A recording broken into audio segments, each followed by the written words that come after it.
Waalaikumsalam. Kaget. Ada lagi ingetin aja antum. Biasanya tahun lalu ada, kemarin nggak ada. Anda istirahat. Maafin syukur. Subhanallah, barakallahu fiik. Jadi kalau Ramadannya hari Senin, maka malam Lailatul Qadarnya malam 21. Ini pengalaman spiritualnya Al-Imam Ghazali. Malam 21 besok, insya Allah malam Sabtu. Maka ayo, umur kita pendek, dosa kita banyak. Ini kalau kita ketemu, kita ibadah di sini, nilainya 83 tahun. Allahu Akbar. Kalau kita 10 tahun ketemu, maka nilai ibadah kita itu melebihi umatnya Nabi Nuh alaihi salam yang ratusan tahun. Bahkan ini dikuatkan oleh pengalaman spiritualnya Abil Hasan Asy-Syadzili. Ini juga ahli tarikat. Menurut beliau, idza kana awwaluhu al-itsnain fa idza wa isyain. Kalau awalnya itu malam Senin, maka malam Lailatul Qadarnya malam 21. 21. Kalau sekarang kita tadi malam 18. Malam apa nih? Jumat. Malam Sabtu, malam Jumat, malam 19. Ya. Malam Sabtu, malam 20. Oh, berarti malam Ahad. Malam Ahad. Sampai nonton bola lagi tuh. Malam Ahad tuh. Besoknya kan libur. Ayo isi. Malam 21 isi dengan Qiyamul Lail. Qiyamul Lail beda dengan tahajud. Orang yang tahajud pasti Qiyamul Lail. Tapi orang yang Qiyamul Lail belum tentu tahajud. Karena Qiyamul Lail bisa diisi dengan mungkin mutola'atul kutub, membaca kitab-kitab keislaman, membaca Al-Quran, berzikir, bertahlil, bertasbih. Itu Qiyamul Lail. Termasuk di antaranya adalah sholat tahajud. Orang yang tahajud pasti Qiyamul Lail. Tapi orang yang Qiyamul Lail belum tentu dia tahajud. Karena bisa dilakukan amalan-amalan yang lain. Allahu Akbar walillahil hamd. Ini pengalaman spiritual Al-Imam Al-Ghazali dan Al-Imam Asy-Syadzili. Satu orang sufi, satu tokoh tarekat. Kemudian ini adalah rumusan dari seorang sahabat. Dulu kecilnya orang diludahi mulutnya sama Nabi, Abdullah bin Mas'ud. Tapi diludahi jadi pintar dia. Jadi qari. Qari itu bukan cuma pintar baca Al-Quran, tapi dia paling tahu tentang tafsir Al-Quran. Menurut beliau, dan ini diamalkan oleh orang-orang di dua Arabia, malam Lailatul Qadar itu jatuhnya malam 27. Dari mana hitung-hitungannya? Lihat katanya, surat Al-Qadar, inna anzalnahu fi lailatul qadar. Wa ma adraka ma lailatul qadar. Lailatul Qadari khairun min alfi syahr. Berapa kali Lailatul Qadar disebutkan? 3 kali. Hitung hurufnya. Lailatul 4, lam, ya, lam, ta. Al-Qadar, alif, lam, qaf, dal, ra, 5. 4 tambah 5 9. 9 kali 3 27. Ini rumusan Abdullah bin Mas'ud yang ketika kecil mulutnya diludahi oleh Nabi.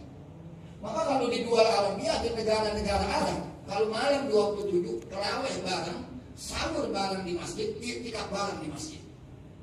Saya alhamdulillah pernah di masjid, saya pernah di Syria. Jadi kalau udah malam 27, masjidnya ramai. Sampai pagi itu. Allahu Akbar. Silakan. Tapi kalau kita mau lebih selamat, carinya di mana? Ya 10 hari terakhir. Dari malam 20. Atau kalau tidak, paling tidak ini malam-malam ganjil layalil autar. Malam-malam ganjil 21, 23, 25, 27, 29. Allahu Akbar. Ini saya katakan kesempatan emas kita. Ini yang tersisa dari Ramadan malam Lailatul Qadar. Kedua, zakat infak sedekah. Oh, zakat infak sedekah nilainya subhanallah begitu besar. Bahkan ada ayat Al-Quran ketika seseorang itu akan meninggal, dan ketika dia boleh meminta, dia akan minta untuk dipanjangkan umur. Ketika dipanjangkan umur, permintaannya satu, saya ingin bersedekah. Maka di Al-Quran dikatakan, Rabbi laula akhartani ila ajalin qaribin fa asaddaq wa akun minas shalihin. Ini nanti ketika ajal sudah di kerongkongan, kita tuh baru akan meminta. Katanya an-nasunya jika matu intabahu. Kita ini sekarang ibarat orang tidur. Ketika kita mati, baru kita terbangun dari tidur kita. Baru kita sadar, ya Allah, saya belum beramal. Maka ini sedekah. Ketika ajal itu sudah di kerongkongan, orang diperlihatkan nanti amalannya. Ketika diperlihatkan, ketika kurang, dia baru mohon kepada Allah, Rabbi laula akhartani, kalau engkau tangguhkan meskipun hanya sesaat. Ngapain dia? Mau sholat, mau haji, mau cuci kaki orang tuanya lalu diminum? Enggak. Ternyata dia bilang di dalam Al-Quran, la as-sadaqah, aku sungguh pasti akan bersedekah. Wa akun minas sholihin, aku akan jadi orang yang soleh. Kenapa sedekah? Karena nilai sedekah itu begitu tinggi. Lama khalaqallahu subhanahu wa ta'ala al-ardh ittarabatil ardh. Ketika Allah subhanahu wa ta'ala menciptakan bumi, bumi langsung bergoncang tuh, belum ajab, masih mudah goyang. Fa khalaqallahu subhanahu wa ta'ala al-jibal, maka Allah menciptakan gunung, dilemparkan ke bumi, jadi itu paku bumi, gunung itu pakunya bumi. Setelah terjadi bumi, gunung, baru bumi yang tadi diciptakan masih goyang-goyang ini baru ajab dia. Malaikat-malaikat ini terkagum-kagum dengan ciptaan Allah yang satu ini. Hebat sekali itu gunung katanya. Bumi yang goncang itu bisa ajab, bisa nggak lagi bergerak-gerak. Lalu dia tanya sama Allah, ya Allah, ada nggak yang lebih kuat atau lebih hebat lagi dari gunung? Ada nggak kira-kira? Ada. Apa? Besi. Coba lihat itu Saudi, gunung dibolongin, bolonginnya bukan pakai kayu. Pakai apa bolongin? Pakai besi. Dijawab oleh Allah Subhanahu wa ta'ala, ada apa yang lebih kuat dari gunung? Besi. Karena besi bisa membolongi gunung. Kalau tanya lagi, ada nggak yang lebih dahsyat dari besi? Ada nggak? Besi kalahnya masa apa? Api. Kalah besi sama api. Ada kata Allah.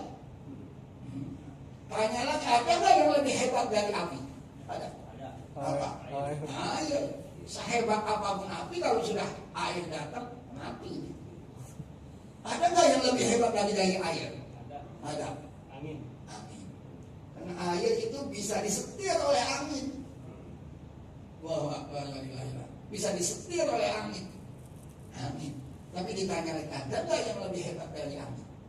Dijawab oleh Allah Subhanahu wa ta'ala, shadaqatun tasaddaqa biha ar-rajul fa akhfaha hatta la ta'lama shimalu yaminuhu ma tunfiqu yaminuhu. Dijawab oleh Allah Subhanahu wa ta'ala, ada apa? Sedekah yang dibayarkan oleh seseorang dengan tangan kanannya, tangan kirinya enggak tahu. Wah, jadi sedekah itu nilainya tinggi sekali. Sedekah itu ada dua, ada sedekah wajibah, ada sedekah mandubah. Nah, dari mana kok kita tahu kalau sedekah? Kan sementara ini pahaman kita mau sedekah. Beda sedekah wajibah dengan sedekah mandubah. Kalau sedekah wajibah itu ada ketentuannya. Tapi kalau sedekah mandubah tidak ada ketentuannya. Coba lihat firman Allah, innamas shadaqatu lil fuqara wal masakin wal 'amilina 'alaiha wal mu'allafati qulubihim wa fi riqab wal ghairimin wa fi sabilillah wa ibnis sabil. Ini sedekah wajibah. Untuk kami al-asnaf as-samaniyah, kelompok 8. Tapi kita saling bilang sedekah. Tidak ada ketentuannya. Kita punya duit berapa di kantong? 1 juta. Kita kasih 10.000 itu sedekah. Kita kasih 100.000 itu sedekah. Kita kasih 50.000 sedekah. Tidak ada ketentuan berapa-berapanya. Tapi kalau yang namanya sedekah wajibah itu ada ketentuannya. Sedekah wajibah biasa kita sebut dengan zakat. Ada nisabnya, batas terendah. Kalau kita belum sampai itu belum wajib. Nanti kalau sudah sampai batas itu ada ketentuannya berapa? 2,5%. Allahu Akbar. Sedekah yang kita bayarkan itu meskipun kecil, itu langsung diterima oleh Allah dengan tangan kanannya. Ini ada hadis di dalam buku Dalilus Sa'ilin. Ini orang yang bersedekah langsung diterima oleh Allah Subhanahu wa taala biyaminihi, yataqabbaluha biyaminihi.